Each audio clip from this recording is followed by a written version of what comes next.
नमस्कार। आकाशवाणी चंडीगढ़ से प्रादेशिक समाचारों के साथ मैं रत्तिका। पहले इस बुलेटिन के मुख्य समाचार। केंद्रीय शहरी मामले व आवास राज्य मंत्री कौशल किशोर ने आज पंचकुला में केंद्र सरकार की विभिन्न योजनाओं के लाभार्थियों से सीधा संवाद किया। मंत्री ने कहा कि लोगों के हुनर को निखारने व रोजगार के अवसर पैदा करने के लिए कौशल विकास मंत्रालय का गठन किया जाएगा। कांग्रेस नेता राहुल गांधी नेशनल हेराल्ड मामले में प्रवर्तन निदेशालय के समक्ष पेश हुए। हरियाणा में साइबर हेल्पलाइन नंबर 1093 को हरियाणा 112 से जोड़ा गया और खेलो इंडिया युवा खेल संपन्न हुए। हरियाणा ने 52 स्वर्ण लेकर पदक तालिका में पहला स्थान हासिल किया। अब समाचार विस्तार से। केंद्रीय शहरी मामले व आवास राज्य मंत्री कौशल किशोर ने आज पंचकुला में केंद्र सरकार की 13 योजनाओं को लेकर पंचकुला जिले के लाभार्थियों से सीधा संवाद किया एवं योजनाओं के क्रियान्वयन के बारे में उनकी प्रतिक्रिया ली।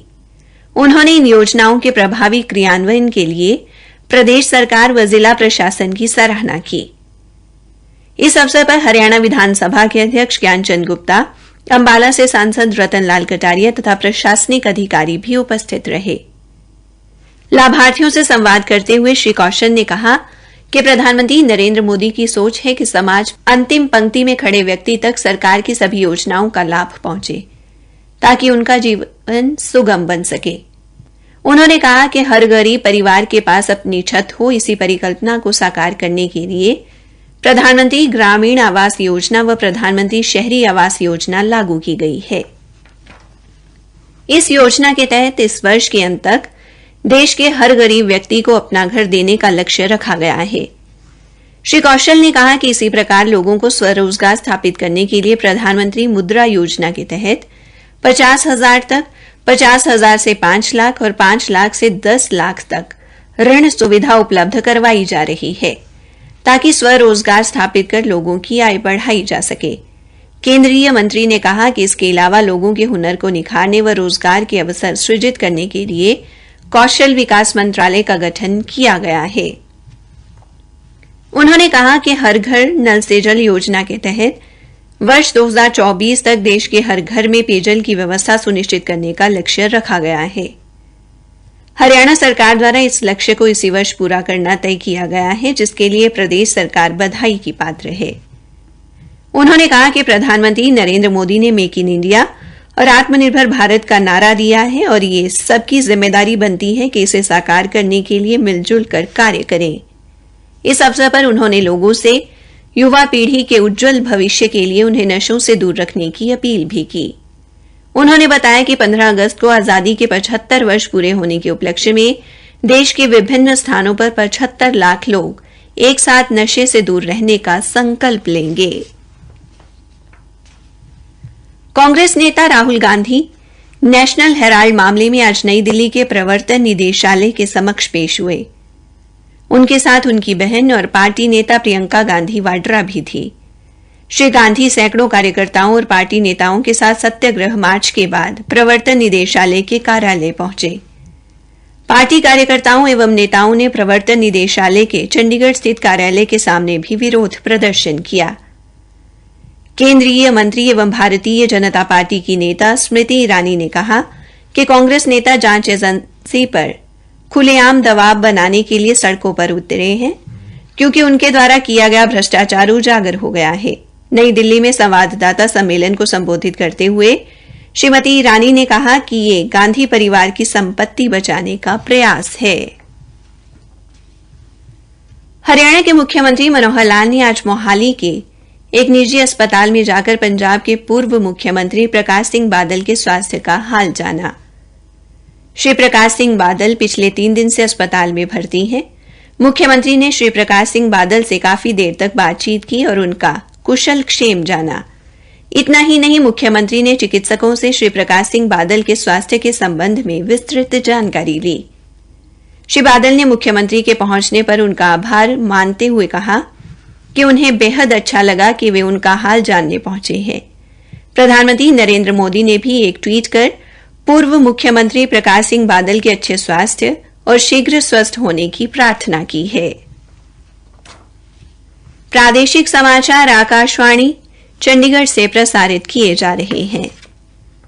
हरियाणा में साइबर हेल्पलाइन नंबर 1093 को आज हरियाणा 112 से जोड़ा गया। हरियाणा 112 के राज्य नोडल अधिकारी एस चावला ने बताया कि हरियाणा 112 आपातकालीन सेवा वितरण प्रणाली परियोजना के लिए एक नया मील का पत्थर है। उन्होंने बताया कि राज्य भर से 1093 से संबंधित कॉल्स 112 पर आनी शुरू हो गई हैं।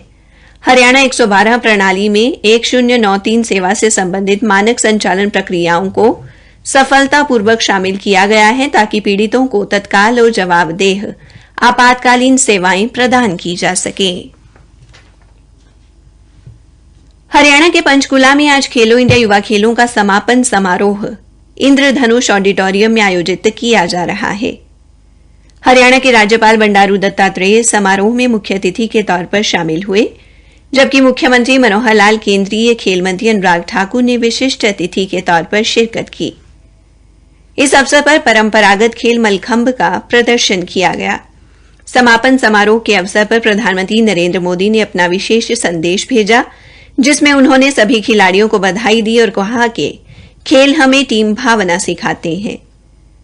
प्रधानमंत्री ने कहा कि इन वर्षों में देश के खिलाड़ियों ने अपने प्रदर्शन से परिवार व देश का नाम ऊंचा किया है। सभी खिलाड़ियों की प्रतिभा भारत के 21वीं सदी के पटल का प्रतिबिंब है। समारोह के आरंभ में अतिरिक्त मुख्य सचिव डॉ महावीर सिंह ने राज्यपाल का अभिनंदन किया और खेलो इंडिया युवा खेलों की रिपोर्ट पढ़ी। समाचार लिखे जाने तक समापन समारोह जारी था। हरियाणा की मेजबानी में आयोजित की गई खेलो इंडिया युवा खेलों में हरियाणा ने 52 स्वर्ण, 39 रजत व 46 कांस्य पदक जीतकर पदक तालिका में पहला स्थान हासिल किया है। युवा खेलों के अंतर्गत करवाए गए विभिन्न मुकाबलों में हरियाणा के खिलाड़ियों ने कुल 137 पदक अपने नाम किए हैं। महाराष्ट्र 45 स्वर्ण, 40 रजत सहित कुल 125 पदक जीतकर दूसरे स्थान पर रहा। वहीं कर्नाटक ने 22 स्वर्ण, 17 रजत व 28 कांस्य पदक पाकर तीसरा स्थान हासिल किया है।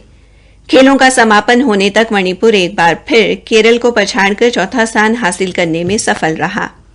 मणिपुर ने 19 स्वर्ण, 4 रजत व 5 कांस्य पदक हासिल किए, जबकि केरल जो 5वें स्थान पर है ने 18 स्वर्ण, 19 रजत व 18 कांस्य पदक हासिल किए हैं। तमिलनाडु को जो गत दिनों पदक तालिका में ऊपर जगह बनाए हुए था, अब दिल्ली से भी पीछे 7वें स्थान पर संतोष करना पड़ा। दिल्ली ने 15 स्वर्ण, 15 रजत व 49 कांस्य पदक जीतकर छठा स्थान हासिल किया। तमिलनाडु को 14 स्वर्ण, 14 रजत और 24 कांस्य पदक मिले हैं। मध्य प्रदेश 12 स्वर्ण, 11 रजत व 15 कांस्य पदकों के साथ 8वें स्थान पर है। पंजाब ने कुल 42 पदक जीतकर 9वां स्थान प्राप्त किया है। चंडीगढ़ को 5 स्वर्ण, 4 रजत व 7 कांस्य पदक मिले हैं। हमारी संवाददाता ने बताया कि इन खेलों में 36 राज्यों व केंद्र शासित प्रदेशों के खिलाड़ियों ने हिस्सा लिया।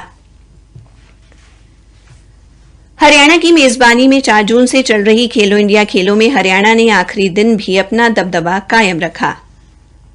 मुक्केबाजी प्रतियोगिताओं में सर्वाधिक स्वर्ण पदक जीतकर हरियाणा मुक्केबाजी में ओवरऑल चैंपियन बन गया। हरियाणा की तरफ से 8 लड़कियां व 5 लड़के फाइनल में पहुंचे थे, जिनमें से 6 स्वर्ण लड़कियों व 4 स्वर्ण लड़कों ने अपने नाम किए। 45 से 48 किलोग्राम भार वर्ग में हरियाणा की गीतिका ने उत्तर प्रदेश की रागिनी उपाध्याय को 5-0 से हराकर स्वर्ण पदक जीता। इसी प्रकार 52 से 54 किलोग्राम भार वर्ग में हरियाणा की नेहा ने उत्तराखंड की आरती धरिया को 5-0 से मात देकर स्वर्ण पदक प्राप्त किया। 63.5 किलोग्राम भार वर्ग में हरियाणा के वंशज ने असम के इमदाद हुसैन को हराकर स्वर्ण पदक अपने नाम किया है। अंत में मुख्य समाचार एक बार फिर। केंद्रीय शहरी मामले व आवास राज्य मंत्री कौशल किशोर ने आज पंचकूला में केंद्र सरकार की विभिन्न योजनाओं के लाभार्थियों के साथ सीधा संवाद किया।